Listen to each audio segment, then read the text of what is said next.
Brew, do you expect this to affect the Cowboys' season? I don't at all. Really? At all. No. I mean, if anything, this just puts a chip on Dak's shoulder, right? And it puts him in prove-it mode, which I like. Look, as much as I think they have bungled the offseason, there is something to be said about putting guys on notice. And that goes for Dak, Mike McCarthy, and the new he just got in the building, Mike Zimmer, who's got the one-year deal as defensive coordinator. Like, putting these guys on notice, like, this is it. This is the year you got to get it done. I think that's good. I'm not saying they've been great this offseason. Obviously, I've given them an F. But I don't think this is a bad, like, if Dak can't handle this situation, then maybe you're not the guy to lead us to a Super Bowl. But so it almost sounds to me like you're saying it will affect the Cowboys. It'll just affect them positively. I just think, look, either way, here's my point, Nick. If he had a contract, he would have to still go out and play great.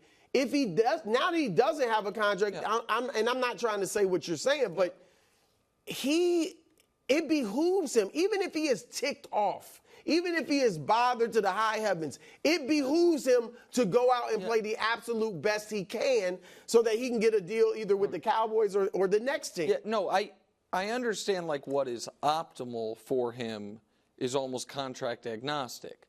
But I don't think that's how human beings operate. I think that we sometimes, in just kind of life commentary, we take something, when A.J. Brown signs his new deal and Devontae Smith signs his new deal, we say that helps the Eagles because it creates good vibes. It did. Okay, I agree. Isn't that the back end of that logic is if they wanted new deals and didn't get them, it could potentially create bad vibes.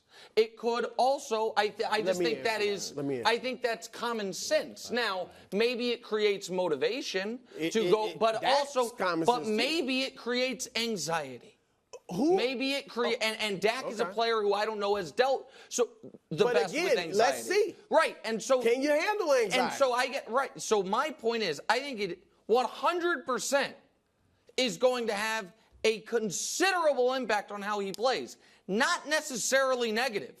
It is yet to be seen. But there is in my experience, there is a level of anxiety associated with being in the midst of a contract negotiation or awaiting a new contract that is relieved in the days, weeks, and months right after you sign a contract. Now, for some people, it creates laziness. We hear about this all the time. Contract year guy, he was great in his contract year and then fell off. Right. And then you also see the opposite sometimes. Guys who don't perform. In a contract year, they don't perform? Yeah, because the guys who don't then end up getting huge contracts. They might not be as good. I can't imagine. And here's the thing about receivers. Now, the receivers are the most diva-like, players in the NFL. Quarterback is the most what? Professional. Like, you have got to have a different mentality as the quarterback. You're the leader of that team. You set the tone for the franchise. So if Dak can't handle this situation where he's in a contract, heck, he's got enough money. I'm not saying he doesn't want more, but it's not like he's never had a big deal either. He's got a ton of money. He will sign with somebody. You're convinced he's going to, if he doesn't have a great year and Dallas doesn't want him and he goes somewhere else, he'll still get a ton of money. So if he can't handle this little bit of pressure, then he's not the guy to lead us to a Super Bowl.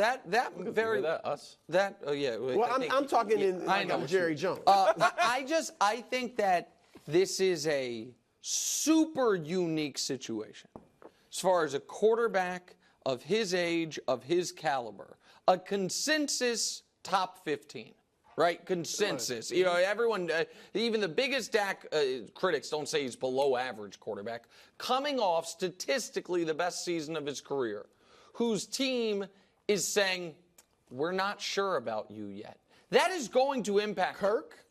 How'd Kirk do? Kirk Cousins. Last year he was having a phenomenal season. Well, hold on. Individually. Last year, the start of the year, he kept turning the ball over in the red zone. Then his numbers were good aside from that. and he was okay. He also, though, was 35 years old. That was a different situation. And that was, I think, partially that he had gotten only fully guaranteed deals. He wanted that again. They wouldn't give it to him. This is a one-of-one situation. And this type of pressure, like, how did Baker deal with it? Well, it depends on which Baker year we're talking about. He dealt with a great Tampa year, prove-it year. But the year before that was a prove-it year, too, when he went to Carolina and he played the worst football of his life. These different things impact guys. So I think it is the story of the Cowboys season. He's not signed. Yes. Wow. Because if he's great, then people are like, well, he could be leaving. If he's bad, then it's like, is it getting to him, and do we want him to leave? It's the reason we talk, when we were talking Trevor, about all these quarterbacks that they sign early that they regret, that they're these teams are not doing this out of the goodwill of their heart. Like, well, we know there's a risk, and we know we have the franchise tag, and we know they're under contract, but you know what? Give Kyler, Jared Goff, Carson Wentz a bucket of money. They do it because the alternative is send a signal to the world, we're not sure about our quarterback, and by the way, the only chance we have to be good is if they are fully bought in and good every single week. That's why teams pay these guys. That's why they do it. I think it's because you don't want to lose the guy. But first of all, they shouldn't have paid Kyler Murray and some of these guys, right? But why do you think they did? Because I think they're afraid, like that. Kyler was coming off like he was going to make a stink. I had erased them off social media and all that stuff. Dak's not doing that. And also, look at Lamar Jackson.